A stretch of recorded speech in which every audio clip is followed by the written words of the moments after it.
سرپرستی کر رہی تھی۔ میری مراد ہے جناب چودھری محمد نصیب صاحب، جن کو آج ہم رحمت اللہ علیہ کہہ رہے ہیں۔ سیرت النبی کانفرنس کی سرپرستی برسہ برس سے وہ فرما رہے تھے۔ آج وہ ہمارے درمیان میں نہیں ہیں، ان کی غیر موجودگی شدت سے محسوس ہو رہی ہے۔ ہمارے درمیان میں ہم سب کے مربی و مشفق علی جناب عزت مآب عظیم البرکت عظیم المرتبت حشمت اللہ صاحب ممتاز صحابی وہ تشریف فرما ہے۔ جناب حشمت اللہ صاحب کا چودھری نصیب صاحب اور ان کے بڑے بھائی چودھری حبیب صاحب ایک ایسا والہانہ تعلق، ایک ایسا دیرینہ تعلق کہ برسہ برس سے سیرت النبی کانفرنس ہو یا غزل کا مشاعرہ ہو، ان دونوں میں آپ ان کے مشیر کار رہتے تھے، مفید مشوروں سے نوازتے تھے۔ لہذا میں بڑے ادب و احترام سے گزارش کر رہا ہوں جناب حشمت اللہ صاحب سے کہ آپ تشریف لائیں اور آپ کا جو گہرا تعلق تھا چودھری حبیب صاحب سے اور چودھری نصیب صاحب سے اور والہانہ عقیدت اور محبت جو تھی اس کے تعلق سے اپنے اظہار اور اپنے خیال کو اظہار فرما دیں۔ میں گزارش کر رہا ہوں جناب حشمت اللہ صاحب سے کہ آپ تشریف لائیں اور اپنے نعسیانہ کلمات سے بھی ہم سب کو نوازیں۔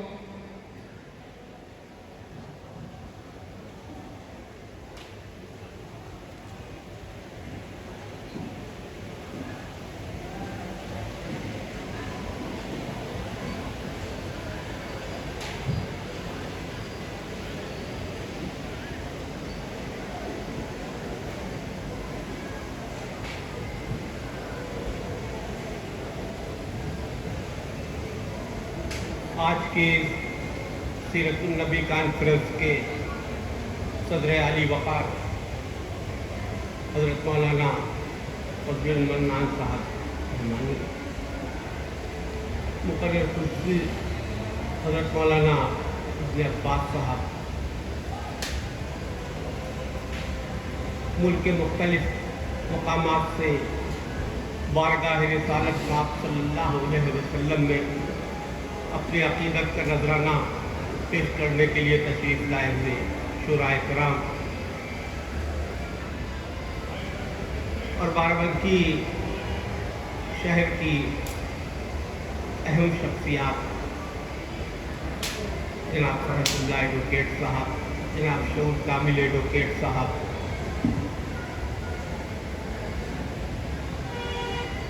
حاجی وارث علی شاہ مسولیم ٹرسٹ کے ممبر جناب محمد احمد شہنشاہ صاحب، اس سیرت النبی کانفرنس سے طویل عرصے سے وابستہ رہنے والی ضلع کی اہم شخصیت چودھری وقار احمد صاحب اور عہد حاضر میں اس کے انعقاد کی ذمہ داریاں نبھا رہے چودھری طالب نجیب کوکب صاحب، چودھری فیض محمود صاحب، محترم بزرگوں، نوجوان دوستوں، وقت اتنا زیادہ ہو گیا ہے کہ کسی لمبی چوڑی تقریر کی کوئی گنجائش نہیں ہے۔ مجھے نظامت کر رہے مولانا منہاج صاحب نے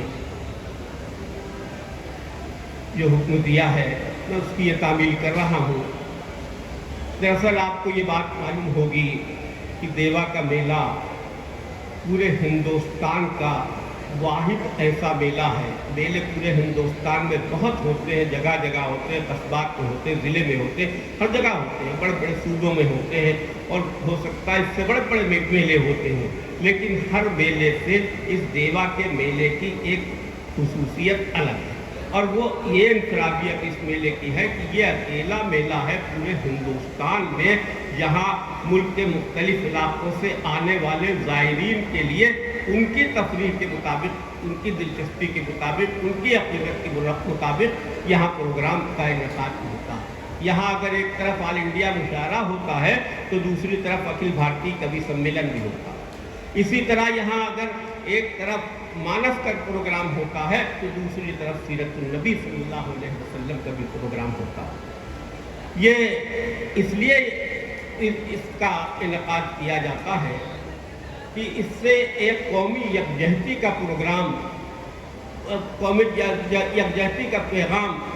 پوری دنیا کو جاتا ہے, جس کی آج کے دور میں سب سے زیادہ ضرورت ہے. اس سیرت النبی کانفرنس کا, جیسے یہ بھی بتاتا چلوں کہ آپ کو معلوم ہونا چاہیے کہ یہ اس میلے کا باقاعدہ اور رسمی آغاز ہوئے آج پورے 100 سال پورے ہوئے. تو وقتاً فوقتاً اس میں پروگرام بڑھتے رہے اور جڑتے رہے. اسی کے تحت تقریباً 40-45 سال پہلے سیرت النبی کے اس کانفرنس کا آغاز شروع ہوا, اور جب سے اس کانفرنس کا آغاز ہوا تب سے اس کا بھی نام لیا دیوا میلہ اور نمائش ایسوسی ایشن کے بہت ہی بزرگ ممبر تھے چودھری محمد حبیب صاحب, جو ضلع کی ایک بڑی ہی محترم اور مایہ ناز شخصیت ہوا کرتے تھے. ان کے ذمے اس کی ابتدائی ذمہ داری آئی, اور بڑے بڑے علماء کرام, مجھے خوب یاد ہے کہ سب سے پہلے والے اس جلسے میں حضرت مولانا ہاشم میاں فرنگی محلی صاحب یہاں تشریف لائے, اور پروفیسر شبیع الحسن نونہروی صاحب جو لکھنؤ یونیورسٹی کے اردو کے ہیڈ آف دی ڈپارٹمنٹ تھے وہ تشریف لائے. اس کے بعد یہ سلسلہ اور آگے بڑھا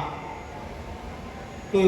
بڑے بڑے علماء کرام اس میں ہر دور میں آتے رہے. میں زیادہ تفصیل میں نہیں جانا چاہتا. بہرحال ان کے کچھ ہی عرصے بعد ان کے چھوٹے بھائی چودھری محمد نصیب صاحب جب اس دیوا میلہ اور نمائش کمیٹی کے ممبر منتخب ہوئے تو ان کے ذمے یہ سیرت النبی کانفرنس کی ذمہ داریاں آئیں, اور وہ بھی صاحب 2 مہینے پہلے سے اس کانفرنس کے انعقاد کے لیے, اس میں علماء کرام کو مدعو کرنے کے لیے, شورائے کرام کو مدعو کرنے کے لیے جس طرح کی محنت اور لگن سے کام کرتے تھے, تو بس میں اتنا ہی کہنا چاہتا ہوں کہ انہوں نے جس جذبے, محنت اور لگن سے کام کیا, انشاءاللہ میرا ایمان یہ ہے کہ اگر وہ جذبہ اللہ کی بارگاہ میں قابل قبول ہوا تو یقیناً ان کے درجات بہت بلند ہیں. اس لیے کہ یہ سیرت النبی کا جلسہ ہے, سیرت النبی کے نام پر یہ کانفرنس ہو رہی ہے, اور اللہ کے رسول صلی اللہ علیہ وسلم کی سیرت النبی کا نام ایسا ہے کہ اس سے اگر کوئی بھی شخص کسی بھی طریقے سے وابستہ ہو گیا تو وہ ثواب کا مستحق ہے. میں علماء اکرام کی موجودگی میں یہ باتیں عرض کر رہا ہوں اس لیے کہ قرآن مجید کی ایک آیت کریمہ ہے کہ فَاذْكُرُونِي أَذْكُرْكُمْ وَاشْكُرُوا لِي وَلَا تَكْفُرُونَ. اللہ تبارک و تعالیٰ اس آیت کریمہ کے ذریعے یہ وعدہ فرما رہے ہیں کہ تم میرا ذکر جس محفل میں کرو گے میں تمہارا ذکر اس سے بہتر, اس سے افضل, اس سے اعلیٰ محفل کروں گا.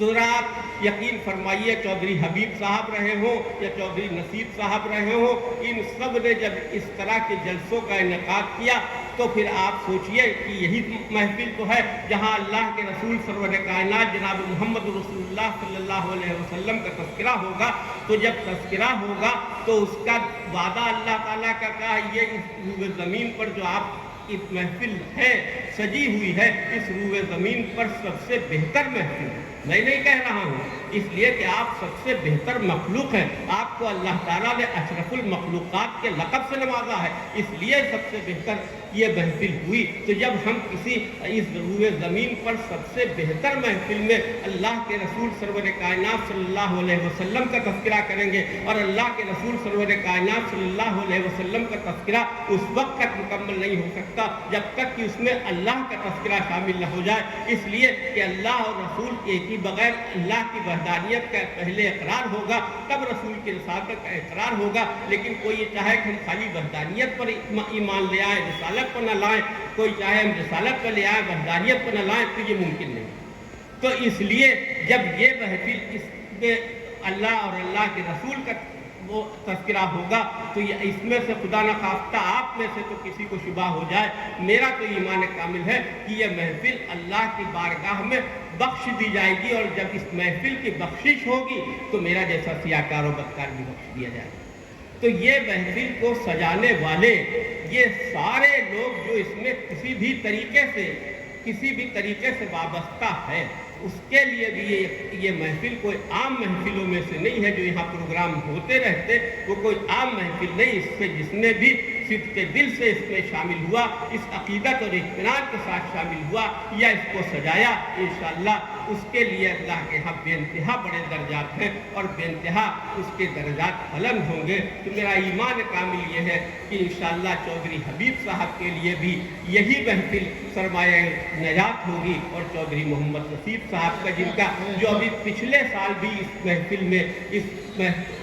کانفرنس کو سجانے میں بے انتہا اہم رول انہوں نے ادا کیا تھا۔ پچھلے سال بھی میرے ساتھ یہاں آنے والوں میں سلیم اللہ صاحب ایڈوکیٹ بھی موجود تھے، معیز صاحب بھی موجود ہیں، تو یہ سارے لوگ موجود ہیں، لیکن اس بار ان کا انتقال ہو گیا ابھی کچھ ہی عرصے پہلے۔ میں بارگاہ رسالت مآب صلی اللہ علیہ وسلم سے اور اللہ کے رسول